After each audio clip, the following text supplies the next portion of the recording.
It's always fun when we get to the penultimate episode of a season for Chucky because all bets are off. I'm going to give you my thoughts and reactions to this penultimate episode of Chucky Season 2 called Going to the Chapel right after the jump.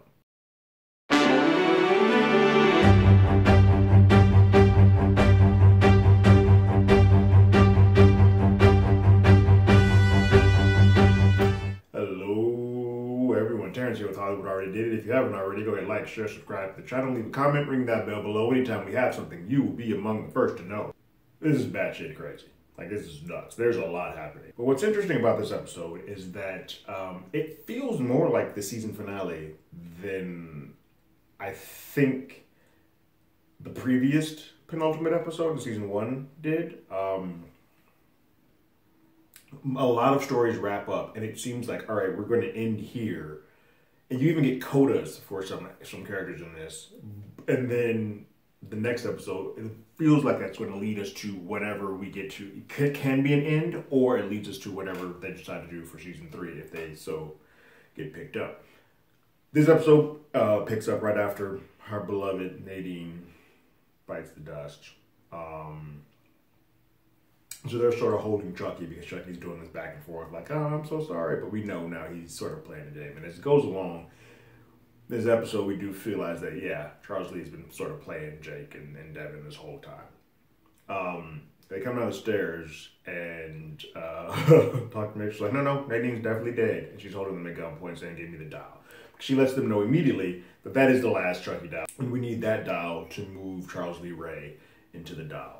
Because what they've come to learn, what they've come to sort of understand is that Charles Lee works better, Chucky Prime, Charles Lee Ray works better in the plastic, the dolls, than he does in human. When you get into human form, there's this give and take of the souls, and it doesn't quite mesh as well with something that's an inanimate object or an unhuman object. So that is the plan to get that doll, the last doll they have. So that's how we learn that all the other dolls that they have are sort of gone. It's the last one. And we need that one. So he shows them at gunpoint and tries to take the doll. But then Kyle shows up and holds her at gunpoint and says, yo, Nika's here. We need to get this damn Charles Lee Ray out of Nika and get that into the doll. So they sort of a marrying of ideas. But she's like, well, if we're going to do this, I get to leave here with Chucky. And Kyle's like, okay, at this point, sure. What's interesting about that scene is that we sort of converge on all stories coming into one. The kids are there, Devin, Lexi, and Jake, with Chucky, Dr. Mixter, and then Kyle and Andy are there. And Father Bryce is there now, with Sister Catherine. What's interesting is that Father Bryce is just all of a sudden like, yep, okay, cool, now I believe that there's a killer doll, and the kids are right. And so he's sort of just taking things for face value. The other thing that sort of gets written into this, which is, it's a smart writing trope, but it does leave you a little bit to like not one of these kids tried to escape. The school is still on lockdown. So all of this episode takes place with just these characters around, and none of the other students that are part of this academy are around because they're all in lockdown. Which, okay, but I feel like that's sort of a smart and / cheap way of getting the characters to the kids that were all a part of the school to kind of just not be involved in this at all. But what we're going to have is a good old-fashioned exorcism. But spliced in all of this is that each of the characters, including Nika and Glinda, have to have a confessional. They have to confess their sins because to do an exorcism, everybody in the room has to be quote-unquote pure. Father Bryce, you see them spliced in throughout the rest of the episode, kind of having one-on-ones with Father Bryce. Father Bryce has his with Sister Catherine. Before I get on to the rest of what happens in the school, because it's really small, it all takes place in one scene, we do meet back up with Glenn and Jennifer Tilly and Tiffany. And in that, Jennifer Tilly, there's the news that Jennifer Tilly is on the run and she's a murderer. And so she goes in, Tiffany goes in Jennifer Tilly's body into a convenience store to pick up some things. And she's recognized. People start like, oh, let me get photos. She starts freaking out like, I gotta get out of this body. So she, like Dr. Mixter and Charles Lee Ray, is like, we got to go back into the dolls. Like, our dolls is the form that we need to be on and do this murderous rampage that we can do. And she started coming to Jesus moment where she's like, hey, I realized that being in the Tiffany doll, or being in the doll form is the best case scenario. So I need to find that Belle doll and get back and get in there. So that Belle doll that was used the very beginning of the episode with Lexi's sisters in that therapy session, and also used on the side as sort of his guest host in Chucky's little faux talk show. That is the doll that she's talking about. She needs to go to. And so she's like, all right, I'm going to give Jennifer back her body, even though she's on the run, and I was going to probably end up in prison. And then I'm going to take the form of Belle so that I can move on and do my next thing. And Glenn is kind of in the middle. They don't really know what the hell's going on, but they see that Jennifer Tilly inside the Tiffany doll is getting unroped and unchained and escapes from the backseat of the car because they have car troubles. They can't get the car to move. Tiffany escapes. Jennifer escapes in Tiffany's body and is running down the street, and then a big semi-truck comes and crushes the body. So Jennifer Tilly, the soul of Jennifer Tilly, is gone now because they just got ran over by a truck, as did the Tiffany doll. So there's no Tiffany doll anymore, and there's no Jennifer Tilly. Jennifer Tilly's body is still around with Tiffany being stuck in that. So now there's no soul to transfer back to Jennifer Tilly's body so that Tiffany can move to whatever form she needs to. So now she's kind of stuck, if you will. And so it's going to be interesting how she decides to deal and come out of that situation. That ends that little side story. The rest of this all takes place in the school. And so what we see is Devin, Lexi, and Jake kind of have another fight, a falling out. Jake and Devin are like, we need to stick together like we always do. And Lexi's like, we've never stuck together. Like, you guys are fighting. We don't even talk to each other. Like, what do we have in common outside of this killer doll that's just giving our lives pure hell? So she sends them away, and she just gets shrugged up. She goes on a trip out of this world. And in that trip, she sees Nadine. Oh, good old angelic Nadine. Sweet, sweet Nadine comes in her angelic garb. She sort of gives Lexi the up and up, and is like, hey, look, you don't think people care about you, but they do.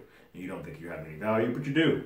And you told me you weren't going to do these drugs, but you're here. And so if you are aware enough that you shouldn't be doing this, you're already doing better than my mom was doing. So let's stop this. This isn't a path that you need to go down. You have people that care about you. They may not have been there for you. There may have been some troubles, but Devin and Jed do care a lot about you. And so she sort of has this moment where she comes back out. It's like, all right, I'm done with this. I'm going to give all these up. Fortunately, Sister Ruth, and being the acolyte of the Chuckies, catches her and tells her like, hey, these pills are good, and basically is now holding her hostage. The main kids, with now Nika and Glenn in tow, are having an exorcism. And it is some of the best one-liners, and I feel like Brad Dourif was in a booth just having a field day, saying whatever crazy shit he could come up with. He was saying it in this, and it was glorious. But you're basically seeing a real-life exorcism. All those exorcism movies you see in The Conjuring and all that stuff, you're seeing that here with Chucky. You're getting vomit, you're getting Chucky flying in the air, you're getting one-ups. It's fascinating. Before that does take place, though, we do have a moment where Chucky and Glenn have a heart-to-heart, and Glenn lets Chucky know that they didn't feel that they've been there for him. As much as Jennifer Tilly and Tiffany have not been there, like as much as mom has abandoned them, you have as well, and they feel that they're basically an orphan. Chucky lets someone, like, killing is in your blood, like it's in your DNA. This is who you are. You're going to be here. So help your daddy out. And they're like, no, we're not doing that. He does tell them where the knife is, where he keeps his knife, and then that comes into play post exorcism. So as they continue on the exorcism, there's a brief moment where Nika turns into Chucky because Chucky on the exorcism table bites Father Bryce. And blood this scene, and then Nika switches in, and they have a heart-to-heart for a minute. It's like, hey, you gotta get me out of here. Like, hey, good to see you again. It's all done and played really well. Kyle socks Nika, so Chucky leaves, and it's back to just being them. We see a full-on floating in the air exorcism from Mr. Chucky. He falls back down, and you think everything is on the up and up, and it's good.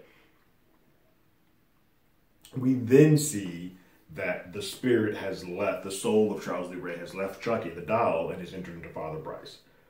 And for a brief moment, Chucky's kind of like, oh my God, I'm 6 feet. And then he explodes. And guts and blood starts flying all over the place. And you just see Father Bryce, Devin Sawa's head, just in shock. Some of it maybe because of the religion, some of it maybe because like he was too holy to have something as blasphemous as Charles Lee Ray inside of him. But explosion occurs. And guts and blood fly every which way. Now, all of this is basically to get sort of kind of the good part of Chucky out, and so it's just the bad one. But I feel like they play fast and loose with which one's in control. But the bad Chucky ends up being the prime inside of. I won't use the word prime because that's used for Nika.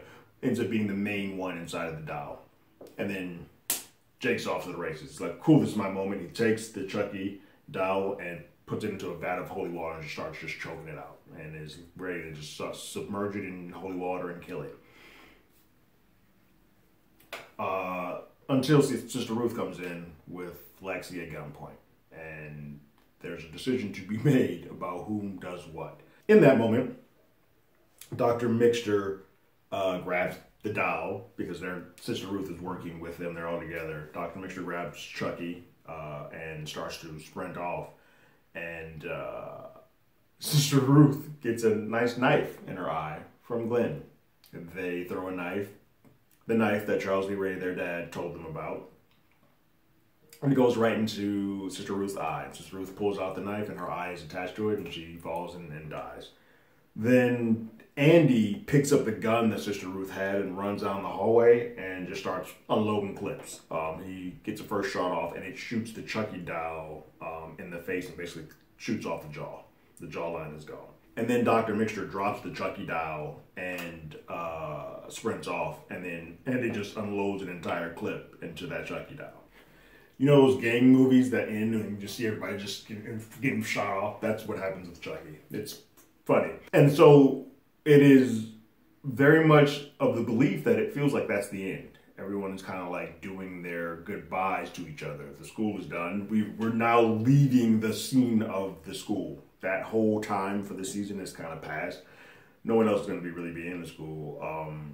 But we start seeing people like walk away into the sunset and remember the good times. So we see Andy and Kyle walk away and like kind of talk about what they're going to do next. We also get a flash back to when they left at the end of Child's Play 2. We see that there. With Kyle and Andy in that moment to kind of relive the memory of that. You can see Nika and Glenn kind of having a combo and saying what to do next, sharing a cigarette and kind of thinking about what's going to happen next for them. While they are commiserating, Jennifer, Tilly, Tiffany pulls up and Mom is there with Dad, if you will, and Glenn and Glenda have their moment together. They hug. They haven't seen each other in a few episodes and in a while, in time-wise.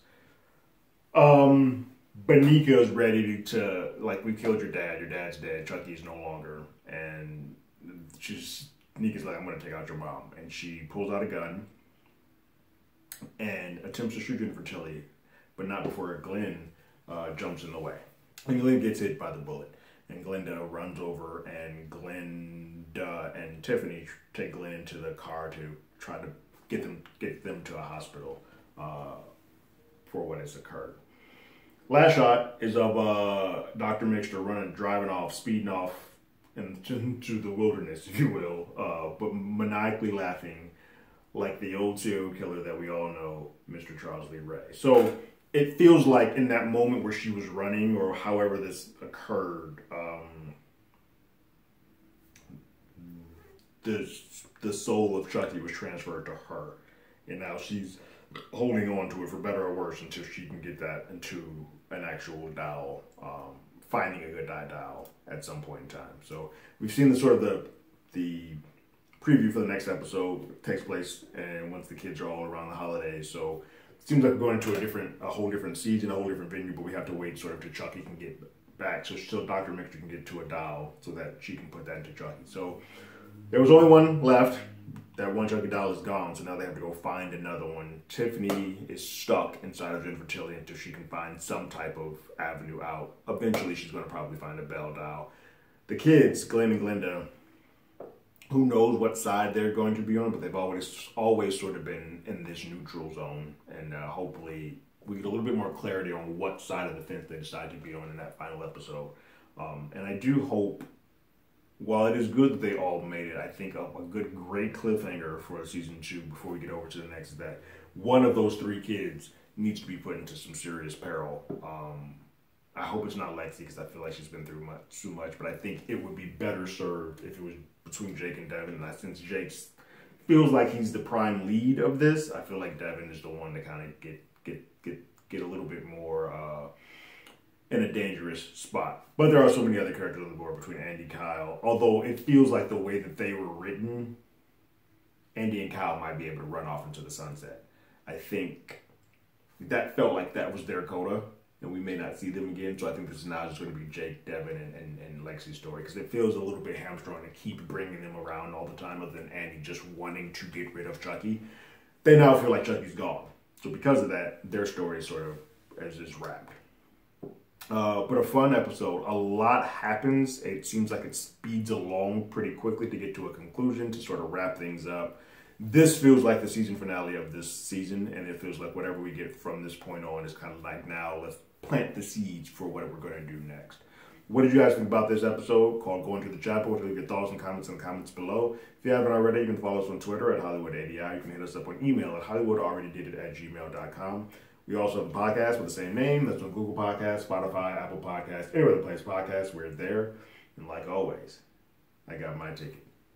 You got yours.